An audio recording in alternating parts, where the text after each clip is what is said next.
17 বছর পরে একজন বাংলা লুথার কিং দেশে ফিরেছেন। তিনি বলেছেন আই হ্যাভ এ প্ল্যান। তা আমরা দেখলাম তিনি কি প্ল্যান নিয়ে এসেছেন। প্ল্যান দেখতে গিয়ে আমি দেখলাম তিনি বলেছেন যুবকদের তিনি বেকার ভাতা দিবেন। তা আমরা বলতে চাই পৃথিবীর প্রত্যেক দেশ এই যুবকদেরকে দক্ষ করার জন্য, যোগ্য করার জন্য চমৎকার প্ল্যান নিয়ে থাকেন। আর এদিকে আমাদের লুথার কিং প্ল্যান নিয়েছেন, তিনি আমাদেরকে বেকার ভাতার কার্ড দিয়ে তার চাকর বানিয়ে রাখবেন। আমরা সবার আগে তার এই অসম্মানজনক ভাতাকে আমরা প্রত্যাখ্যান করলাম। তিনি হয়তোবা ভুলে গিয়েছেন আমরা ইবনে সিনার উত্তরসূরি, আমরা আল বিরুনির উত্তরসূরি, আমরা আল খাওয়ারিজমের উত্তরসূরি, আমরা তিতুমিরের উত্তরসূরি, আমরা হাজী শরীয়তুল্লাহর উত্তরসূরি, আমরা শেরে বাংলার উত্তরসূরি। আমরা জ্ঞানে, বিজ্ঞানে, সমরে, কৌশলে পুরো বিশ্বকে আমরা নেতৃত্ব প্রদান করতে পারি। কাজেই ভুয়া ফ্যামিলি কার্ড, ভুয়া কৃষক কার্ড আর বেকার ভাতার স্বপ্ন আমাদেরকে দেখাবেন না। যদি পারেন আপনার কর্মীদেরকে আপনারা একটি বেকার ভাতা প্রদান করেন, কারণ আপনাদের কর্মীরা যে পরিমাণে চাঁদাবাজি করে এটা প্রদান করলে অন্তত চাঁদাবাজি কিছুটা হলেও কমে যাবে বাংলাদেশে। ক্ষমতায় আসার পরে 20,000 কিলোমিটার খাল খনন করব। তাহলে তারেক রহমানকে এবং তার কর্মীদেরকে প্রত্যেকদিন সকালবেলা ঘুম থেকে উঠে আগামী 5 বছরে 11 কিলোমিটার খাল খনন করতে হবে, যা কোনোদিন সম্ভব নয়। 3,50,000 কোটি বৃক্ষরোপণ করবেন বাংলাদেশে। তাহলে প্রত্যেকদিন তারেক রহমানকে ঘুম থেকে উঠে তার কর্মী সহ আমাদেরকে 2,74,000 বৃক্ষরোপণ করতে হবে, যেটা সম্ভব না কখনোই। এ সমস্ত উল্টা পাল্টা প্ল্যান দিয়ে ভাওতাবাজি সবার আগে আপনি বন্ধ করেন। আপনারা চিন্তা করেন, দেখুন তরুণরা কি চায়। তরুণরা চায় ইনোভেশন, চায় ক্রিয়েটিভিটি, চায় ডাইনামিজম। আপনার মতো এরকম ফ্যামিলি কার্ড, বেকার ভাতার কাটার গল্প আমরা শুনতে চাই না। আমরা নিজেরা দক্ষ এবং যোগ্য হয়ে নিজের পায়ে দাঁড়িয়ে এদেশের বেকার সমস্যাকে সমাধান করে নিজেরা আমরা ভালো কিছু করতে চাই, দেশকে এগিয়ে নিয়ে যেতে চাই। আপনারা শুনেছেন আমাদের জুলাই সহযোদ্ধাদেরকে বর্তমান সরকারের পেটুয়া বাহিনী, পুলিশ আক্রমণ করেছে, গুলি করেছে। প্রায় শতাধিক আমাদের ভাইরা আহত হয়েছে। তা আমরা দোয়া করছি আল্লাহ রাব্বুল আলামিন যেন আমাদের ভাইদেরকে দ্রুত সুস্থতার নিয়ামত দান করেন, আমিন। সম্মানিত ভাইরা, আপনারা দেখে থাকবেন আমাদের এই অপার সম্ভাবনাময় বাংলাদেশকে দেশের অগ্রগতি, উন্নতি এবং স্বাধীনতা রক্ষার জন্য তরুণ এবং যুবকরা বারবার বুকে তাদের রক্ত ঢেলে দিয়ে প্রমাণ করেছে তারা আগামী দিনে এই বাংলাদেশে কোনো স্বৈরাচার, কোনো আধিপত্যবাদ শক্তিকে মেনে নেবে না।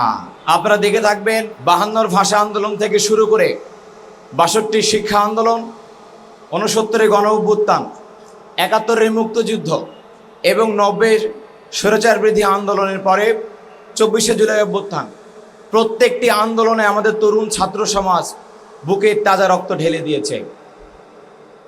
এত রক্ত, এত জীবন, এত পরিশ্রম দেওয়ার পর আমরা এখন পর্যন্ত কোনো একটা অভ্যুত্থানকে বিপ্লবে রূপান্তর করতে পারি নাই। এই যে অগ্রগতির পিছনে বাধা, এত জীবন, এত রক্তর পরেও স্বপ্নের দেশ গড়তে না পারা, এর পিছনে সবচেয়ে বড় দায়ী হচ্ছে আমাদের নেতৃত্বের দুর্বলতা, আর দ্বিতীয় হচ্ছে আধিপত্যবাদ, ভারতের কূটকৌশল। আপনারা দেখে থাকবেন যে ভারত বরাবরও চেয়েছে বাংলাদেশকে তাদের একটি করত রাজ্যে পরিণত করার জন্য। ইতিমধ্যে আওয়ামী লীগকে হারিয়ে ভারত নতুন করে আরেকটি দলকে বিপুল অর্থের বিনিময়ে তাদের দালাল হিসাবে নিয়োগ প্রদান করেছে। আপনারা খুব ভালো করে খেয়াল করে দেখবেন, ভারতের আনন্দবাজার পত্রিকা থেকে শুরু করে অনেকগুলো গণমাধ্যমে প্রকাশিত হয়েছে তারেক রহমান ভারতের কিছু শর্ত মেনে নিয়ে মুসলেকা দিয়ে তিনি এদেশে রাজনীতি করতে এসেছেন। কিন্তু বিএনপির পক্ষ থেকে অথবা তারেক রহমানের পক্ষ থেকে এই অভিযোগের বিপরীতে কোনো অফিসিয়ালি প্রতিবাদ জানানো হয় নাই। তাহলে এটাই প্রমাণ করে আওয়ামী লীগের পরিবর্তে বিএনপিকে বর্তমানে ভারত বিপুল অর্থের বিনিময়ে নয়া দালাল হিসাবে বাংলাদেশের নিয়োগ প্রদান করেছে।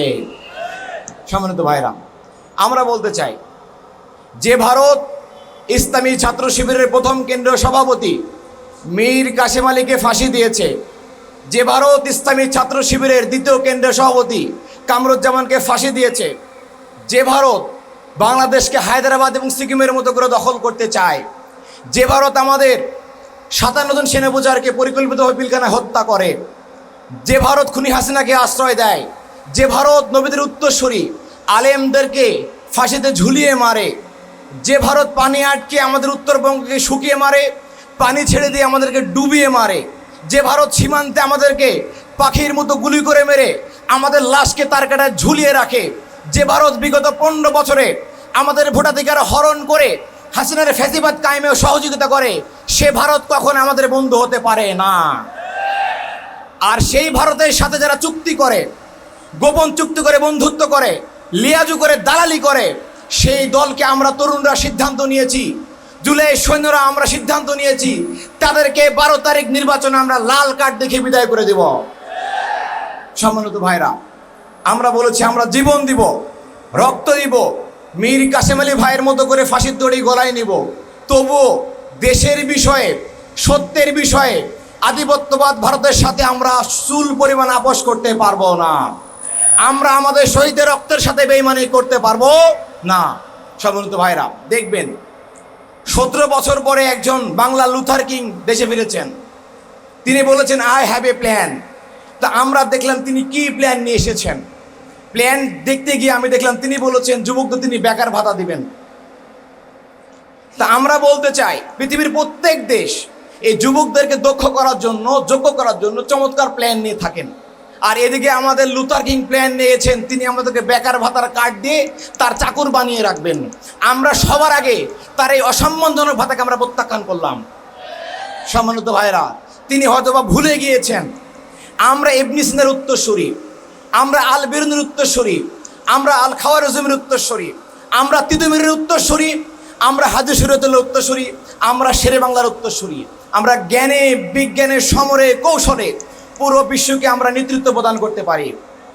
কাজেই ভুয়া ফ্যামিলি কার্ড, ভুয়া কৃষক কার্ড আর বেকার ভাতার স্বপ্ন আমাদেরকে দেখাবেন না।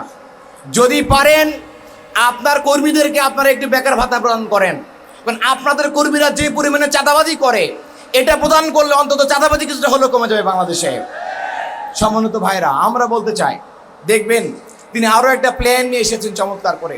তিনি বলেছেন যে আমি ক্ষমতায় আসার পরে 20,000 কিলোমিটার খাল খনন করব। তাহলে তারেক রহমানকে এবং তার কর্মীদেরকে প্রত্যেকদিন সকালবেলা ঘুম থেকে উঠে আগামী 5 বছরে 11 কিলোমিটার খাল খনন করতে হবে, যা কোনোদিন সম্ভব নয়। তিনি আরও প্ল্যান বলেছেন, তিনি নাকি 50 কোটি বৃক্ষরোপণ করবেন বাংলাদেশে।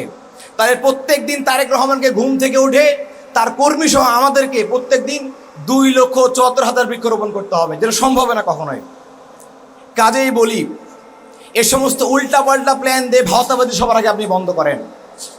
আপনারা চিন্তা করেন, দেখুন তরুণরা কি চায়। তরুণরা চায় ইনোভেশন, চাই ক্রিয়েটিভিটি, চাই ডাইনামিজম। আপনার মতো এরকম ফ্যামিলি কার্ড, বেকার ভাতার কাটার গল্প আমরা শুনতে চাই না। আমরা নিজেরা দক্ষ এবং যোগ্য হয়ে নিজের পায়ে দাঁড়িয়ে এদেশের বেকার সমস্যাকে সমাধান করে নিজেরা আমরা ভালো কিছু করতে চাই, দেশকে এগিয়ে নিয়ে যেতে চাই। সম্মানিত ভাইরা, আপনারা খুব ভালো করে খেয়াল করে, তিনি এক বক্তব্য দিয়েছেন বরিশালে কয়েকদিন আগে। তিনি বলেছেন বাংলাদেশে একটি নতুন দল জালেম হিসেবে উদ্ভব হয়েছে, তারা নাকি 17 বছর গুপ্ত ছিল। তিনি আর কিছু বলেন নাই। এরপরে আমি বলা শুরু করি ওনার বক্তব্য আমি এখন শেষ করে দেব। সেই দলের প্রধান 17 বছর লন্ডনে গুপ্ত অবস্থায় ছিলেন। অনলাইনে 4 কোণে একটা ল্যাপটপের মাধ্যমে শুধু বক্তব্য দিয়ে তিনি দল পরিচালনা করেছেন। তিনি ছিলেন না জুলাই আন্দোলনে, ছিলেন না মার্চ ফর ডেমোক্রেসিতে, তিনি কোনো আন্দোলনে ছিলেন না, অথচ তিনি আজকে সবাইকে গুপ্ত বলেন। সেই দল 2001 সালে ক্ষমতায় আসার পরে এই জালেম দল ভোলার চর ফ্যাশনে 200 জন হিন্দু নারীকে ধর্ষণ করেছিল। এবং গোবিন্দচন্দ্র প্রামাণিক হিন্দু মহাসচিব তিনি বলেছেন যে বিএনপির কাছে আমি বিচার চেয়ে বিচার পাই নাই। শুধু তাই না, 2001 সালে ক্ষমতায় এসে বুয়েটের মেধাবী শিক্ষার্থীকে সনিকে সে জালেমরা গুলি করে হত্যা করেছিল। ঢাকা বিশ্ববিদ্যালয়ের রোকেয়া হলে সেই জালেমরা আমাদের বন্ধুদেরকে রাতভর জুলুম চালিয়েছিল। শুধু তাই নয়, সেই জালেমরা বিগত 1 সাল থেকে 6 সালের মধ্যে পরপর 3 বার দুর্নীতিতে বিশ্ব চ্যাম্পিয়ন হয়েছিল। শুধু তাই নয়, বিগত 17 মাসে 5 আগস্টের পরে তারা নিজ দলের কর্মীকে খুন করেছে, তার সংখ্যা 228টি। বিগত 17 মাসে তারা 88টি ধর্ষণের ঘটনা ঘটিয়েছে। বিগত 17 মাসে কয়েক হাজার তারা চাঁদাবাজির ঘটনা ঘটিয়েছে। সবগুলো পত্রিকা খুললে আপনারা পাবেন। তারা একদিকে ফ্যামিলি কার্ডের গল্প করবে, কৃষক কার্ডের গল্প করবে, বেকার ভাতার গল্প করে জনদরিদ্র সাজবে, অন্যদিকে আমাদের মায়ের বোরকা খুলে নেওয়ার জন্য তারা হুমকি দিবে, হিজাব ধরে টান দিবে, নেকাবকে বেশ্যাবৃত্তির পোশাক বলে তুলনা করবে, গর্ভবতী নারী পেটে তারা লাথি মারবে, পাশাপাশি গাজীপুরে মহিলা নারীকে তারা ছুরি মেরে খুন করবে, চট্টগ্রামে 7ম শ্রেণীর শিক্ষার্থীকে তারা গণধর্ষণ করবে, এবং গাজীপুরে শেরপুরে আমাদের কর্মীকে হত্যা করার পরে কমেডি বিলুপ্ত করার নাটক করবে। আর এগুলো আমরা দেখে দেখে সহ্য করবো। আপনি কেমন করে ভাবলেন? যে জালেম দল বিগত 17 মাসে প্রমাণ করেছে তারা নারী নিপীড়কের দল, তারা চাঁদাবাজের দল, তারা ধর্ষকদের দল। সে দলকে বাংলাদেশে আর মানুষ দেখতে চায় না। আমরা 4 কোটি তরুণ ভোটার, 6 কোটি নারী ভোটার এবং 1 কোটি প্রবাসী আমরা সিদ্ধান্ত নিয়েছি আগামী দিনে কোনো নারী নিপীড়ক, কোনো ধর্ষক, কোনো বাটপার, কোনো জালেমকে আমরা ক্ষমতা আসতে দেব না। সম্মানিত ভাইরা, আপনারা খুব ভালো করে খেয়াল করে দেখবেন, বিগত 1 তারিখে, এই মাসের 1 তারিখে কুমিল্লাতে নির্বাচনী প্রচারণার সময় ইসলামী ছাত্র শিবিরের 5 জন ভাইকে তারা গুলি করেছে। যেই কাজটি হাসিনা করত, হাসিনা ঘোষণা দিয়েছিল 10টি গুন্ডা, 10টি হুন্ডা, 20টি গুন্ডা, নির্বাচন ঠান্ডা। সে একই কাতারে তারেক রহমান যদি আপনি হাঁটতে চান, যদি মাফিয়াতন্ত্র কায়েম করতে চান, তবে মনে রাখবেন হাসিনার যে পরিণতি হয়েছিল তার চেয়ে করুণ পরিণতি আপনাকে সামনে ভোগ করতে হবে। সম্মানিত ভাইরা, শুধু তাই নয়, আপনারা খেয়াল করে দেখে থাকবেন, আমাদেরকে হুমকি দেয় আগামী 14 তারিখের পরে তারা নাকি আমাদেরকে দেখিয়ে নেবে। আপনি কাদেরকে হুমকি দেন? আপনারা কাদেরকে হুমকি দেন? যাদের কারণে আপনি দেশে এসে বিগত 17 বছর পরে রাজনীতি করার সুযোগ পেয়েছেন, যাদের কারণে আপনার আম্মাকে আমরা জেল থেকে বের করে এনে সুচিকিৎসা প্রদান করেছিলাম। আমরা জুলাই অভ্যুত্থানে বুক পেতে আমরা বলেছিলাম বুকের ভিতরে অনেক ঝড়, বুক পেতে সেই গুলি কর। আপনি আমাদেরকে হুমকি প্রদান করেন। যদি মনে করে থাকেন যে আমরা ভয় পেয়ে যাব, তাহলে মনে রাখবেন আপনি সেখান থেকে ভুল করা শুরু করবেন। হাসিনার এত মাস্তান, এত গুন্ডা, এত পুলিশ লীগকে আমরা ভয় করে নাই। হাসিনাকে তার মামু বোর্ডে আমরা পাঠিয়ে দিয়েছি। আর আপনি 17 বছর পরে কোন মুক্তি এসে আমাদেরকে ভয় দেখান, এই ভয়কে আমরা কখনোই ভয় মনে করি না। আমাদের নীরবতা, আমাদের ভদ্রতাকে আপনার কখনো দুর্বলতা মনে করবেন না। যদি এটা করেন, এখান থেকে আপনার পতন শুরু হয়ে যাবে, দেখবেন ইনশাআল্লাহ। সম্মানিত উপস্থিতি, আমি শেষ করতে চাই, আমরা শহীদদের কফিন ছুঁয়ে আমরা ওয়াদা করেছি, শহীদের আব্বা আম্মাকে আমরা কথা দিয়েছি যে আপনার সন্তানের হত্যার বিচার আমরা করবই। আমরা তরুণরা সিদ্ধান্ত নিয়েছি আগামী দিনে আমরা এমন এক দলকে ভোট দিব যে দল তার ব্যক্তির স্বার্থে, পরিবারের স্বার্থের ঊর্ধ্বে দেশের মানুষকে ভালোবাসতে পারবে। আমরা আরও বলেছি যে দল কখনো অর্থ পাচার, লুটপাট করার মাধ্যমে দেশকে তলাবিহীন ঝুড়িতে পরিণত করবে না, এমন দলকে আমরা ভোট দিতে চাই। যে দল আগামী দিনে একটি চমৎকার শিক্ষা কাঠামো প্রণয়ন করে ভালো জাতি তৈরি করতে পারবে, তাদেরকে আমরা ভোট দিতে চাই। যে দল ক্ষমতা আসার পরে নদীর পানির ন্যায্য হিস্সা বুঝে নিয়ে উত্তরবঙ্গের কৃষকদের মুখে হাসি ফোটাতে পারবে, এমন দলকে আমরা ভোট দিতে চাই। যে দল ক্ষমতা আসার পরে 28শে অক্টোবরের হত্যাকাণ্ড, পিলখানা হত্যাকাণ্ড, জুলাই হত্যাকাণ্ড, শাপলা হত্যাকাণ্ডের বিচার করার সক্ষমতা রাখে, এমন দলকে আমরা তরুণরা ভোট দিতে চাই। পাশাপাশি আমরা এমন দলকে ভোট দিতে চাই যে দল ক্ষমতায় আসার আগে, ক্ষমতায় এসে সবার আগে শরীফ ওসমান হাদির বিচার করতে পারবে হত্যার, এমন দলকে আমরা ভোট দিতে চাই। কাজে আমরা দেখেছি জামাত ইসলামী এবং 11 দলীয় জোট ছাড়া বর্তমানে কোনো দলে সক্ষমতাগুলো রাখে না। কাজেই নিঃসন্দেহভাবে তরুণ ছাত্র সমাজ সিদ্ধান্ত নিয়েছে আমাদের শিশুদের বন্ধু, বৃদ্ধদের সহযোদ্ধা, যুবকদের ভাই ডক্টর শফিকুর রহমানকে আমরা আগামী দিনের প্রধানমন্ত্রী হিসেবে দেখতে চাই। ওনাকে সামনে রেখে আমরা আমাদের সকল স্বপ্নগুলো বাস্তবায়ন করতে চাই। সে স্বপ্ন বাস্তবায়নে আপনারা আমাদের সঙ্গী হবেন। ইনসাফের দেশ কায়েমে, মানবিক দেশ কায়েমে, নিরাপদ দেশ প্রতিষ্ঠার সংগ্রামে আপনারা আমাদের সঙ্গে থাকবেন, সেই উদাত্ত আহ্বান ব্যক্ত করে সবাইকে ধন্যবাদ জানিয়ে আমার বক্তব্য শেষ করছি। বাংলাদেশ জিন্দাবাদ, ইসলামী ছাত্র শিবির জিন্দাবাদ। কবির ভাষায় বলতে চাই, হে যুবক ওঠো, দাঁড়াও, তারপর সম্মুখে তাকাও, দেখো বিপ্লব তোমাকে ডাকে। যে বিপ্লবে প্রতিটি নাগরিকের জীবন হয় এক একজন যোদ্ধার জীবন, প্রাপ্তবয়স্ক প্রতিটি মানুষ হয় এক একজন আমূল বিপ্লবী। যে বিপ্লব সাধিত হলে মানুষের শরীর থেকে খসে পড়ে শয়তানের লেবাস, যে বিপ্লব সাধিত হলে বঙ্গোপসাগরের লোনা জলে মুখ লুকোবে পাশবতন্ত্র, যে বিপ্লব সাধিত হলে আদ সামুদ জাতির মতো দিল্লির ঘোড়াগুলোকে ঘিরে ফেলবে আল্লাহর গজব। আমি কবির ভাষায় সেই বিপ্লবের প্রতিধ্বনিটাকেই আবার নতুনভাবে তুলে ধরে আমি যুব সমাজকে বলতে চাই, হে যুবক উঠে দাঁড়াও। বাংলাদেশের 56,000 বর্গ মাইল তোমাদের দিকে চেয়ে আছে। তোমরা যেভাবে 24শে বিপ্লব সাধন করে ঘসেটি বেগমের হাত থেকে বাংলাকে রক্ষা করেছিলে, 17 বছরের জুলুমের অবসান ঘটে এই বাংলার মানুষ নতুনভাবে বাঁচবার আশা খুঁজে পেয়েছিল। আবার 2026 সালে তোমাদেরকে জেগে উঠতে হবে, কারণ যেই বিপ্লবের স্বপ্ন নিয়ে আমরা এই বাংলাদেশ থেকে ফ্যাসিবাদ হাসিনাকে মুক্ত করেছিলাম, যেই বিপ্লবের স্বপ্ন নিয়ে আমরা এই বাংলাদেশ থেকে সকল স্বৈরাচারের পতন ঘটিয়েছিলাম, কিন্তু আমরা অত্যন্ত কষ্টের সাথে দেখতে পাচ্ছি মাস ঘুরতে না ঘুরতেই, বছর ঘুরতে না ঘুরতেই নব্য ফ্যাসিবাদীরা সেই পুরাতন চেয়ারগুলো আঁকড়ে ধরেছে। তাই এবারে 26-এর বিপ্লবের মাধ্যমে আমরা নব্য ফ্যাসিবাদকে পতন ঘটাবো ইনশাআল্লাহ। সম্মানিত তরুণ সমাজ, আমরা মোহাম্মদ বিন কাসিমের কথা জানি। যেই মোহাম্মদ বিন কাসিম আমাদের মতন একজন তরুণ এবং যুবক ছিল। 17 বছর বয়সের মাধ্যমে সে মুসলিম সেনাকে নেতৃত্ব দিয়ে এই ভারতীয় উপমহাদেশে সর্বপ্রথম ইসলামের বিজয় পতাকাকে উদ্দিন করেছিল। আমরা দেখতে পেয়েছিলাম সেই সিন্ধু বিজয়ের এর কারণ হচ্ছে একটি, আমাদের মা এবং বোনদেরকে সেই সিংহল থেকে যেই জাহাজ ছুটে যাচ্ছিল আরবের দিকে, সেই জায়গায় এই জাহাজকে আটক করে আমাদের বোনদেরকে লাঞ্ছিত করা হয়েছিল।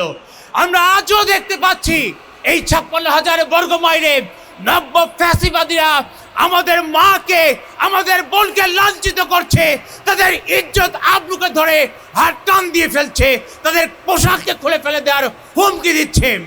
এই কদমতলিতে যারা আমাদের বোনকে লাঞ্ছিত করেছো, আমরা মোহাম্মদ বিন কাসিমের উত্তরসূরি হিসেবে তোমাদেরকে সমুচিত জবাব দিব ইনশাআল্লাহ। সম্মানিত জুরাইনের অধিবাসীরা, সম্মানিত ঢাকা 4-এর অধিবাসীরা, আমরা স্পষ্ট ভাষায় বলতে চাই, আমাদের রক্তের শহীদের রক্ত টকবক করছে। আমরা চেতনা ইসলামকে ধারণ করেছি। আমরা জয়নাল ভাইকে নিয়ে সামনে এগিয়ে যাব।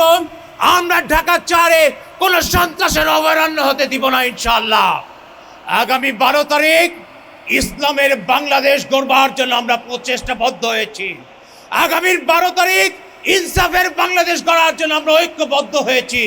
আমরা বলে দিতে চাই, 12 তারিখে যদি কেউ কোনো সন্ত্রাসের আশা করে থাকো, তাহলে আমরা উদাত্ত আহ্বানে জানাতে চাই তারা যেন এই মা এবং বোনদের কাছ থেকে বিদায় নিয়ে আসে, কারণ আমরা কোনো কেন্দ্র কাউকে দখল করতে দিব না।